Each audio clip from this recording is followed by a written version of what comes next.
أن تخسر معركة في ميدان الشرف بعد استبسال ورجولة، فتلك حكمة الحرب وأقدارها، يوم لك وآخر عليك. أما أن تخسر الحرب قبل بدايتها وخلال التحضير لها، وتنقل خططك وتحركاتك إلى العدو أولا بأول، فهي الخيانة بأم عينها. كلام أسقط وجوبا على حال عرب النكسة، أو ما عرف وقتها بحرب الأيام الست، حرب أكتوبر 1967 التي هزم فيها العرب شر هزيمة.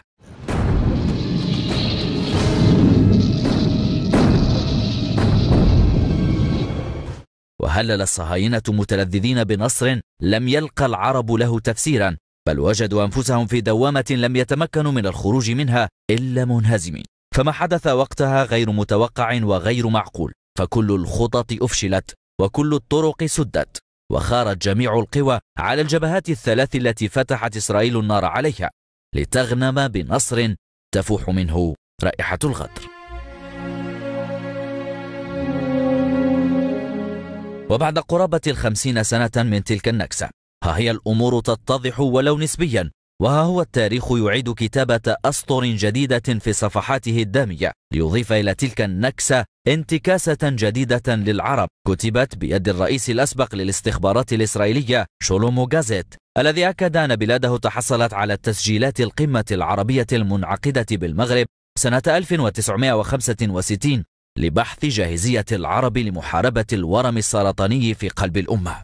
وسمعت بالتفصيل ما دار خلال تلك القمة التي شارك فيها وزراء الدفاع العرب وقادة جيوشهم وهيئات أركانهم ورؤساء أجهزتهم، بل حتى مداولاتهم الخاصة من وراء الكواليس تم نقلها أولا بأول إلى تل أبيب، حيث استمع إليها رئيس الحكومة الإسرائيلية آنذاك ليفي أشكول ورئيس الموساد ماير عيميت بعد تحليلها وترجمتها. ما مكن الصهاينة من شن هجوم على 3 جبهات بكل ثقة بعد اكتشافهم وجود خلافات حادة بين ملك الأردن الحسين بن طلال ورئيس مصر جمال عبد الناصر، اللذان تجادلا بصوت مرتفع مؤكدين بذلك لإسرائيل عدم وجود جاهزية عربية للحرب معها، سيما على الجبهة المصرية المترهلة القوام آنذاك، والجزم أكثر بأن وحدة العرب شعار ورقي زائف. وإلا كيف يستطيع العدو المشترك التصنت على اجتماع رفيع المستوى كهذا لو لم تكن الخيانة ملح تلك الجلسة؟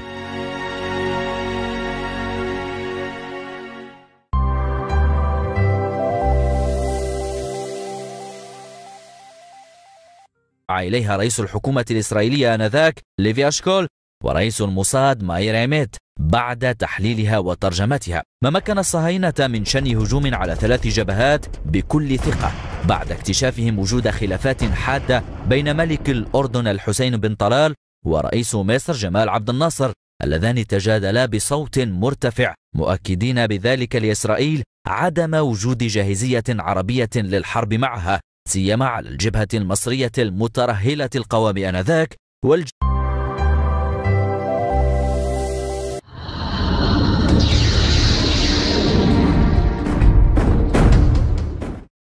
أن تخسر معركة في ميدان الشرف بعد استبسال ورجولة، فتلك حكمة الحرب وأقدارها، يوم لك وآخر عليك. أما أن تخسر الحرب قبل بدايتها وخلال التحضير لها، وتنقل خططك وتحركاتك إلى العدو أولا بأول، فهي الخيانة بأم عينها. كلام أسقط وجوبا على شولومو جازيت، الذي أكد أن بلاده تحصلت على تسجيلات القمة العربية المنعقدة بالمغرب سنة 1965 لبحث جاهزية العرب لمحاربة الورم السرطاني في قلب الأمة.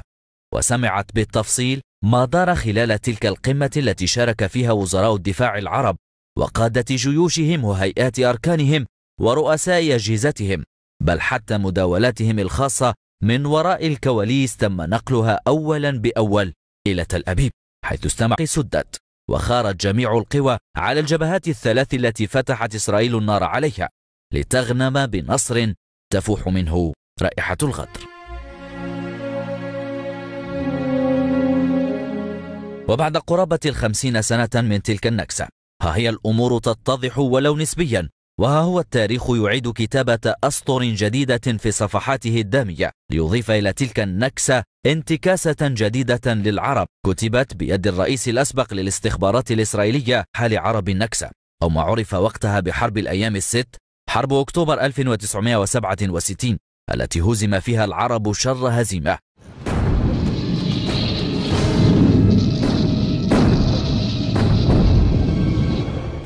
وهلل الصهاينة متلذذين بنصر لم يلقى العرب له تفسيرا، بل وجدوا أنفسهم في دوامة لم يتمكنوا من الخروج منها إلا منهزمين. فما حدث وقتها غير متوقع وغير معقول، فكل الخطط أفشلت وكل الطرق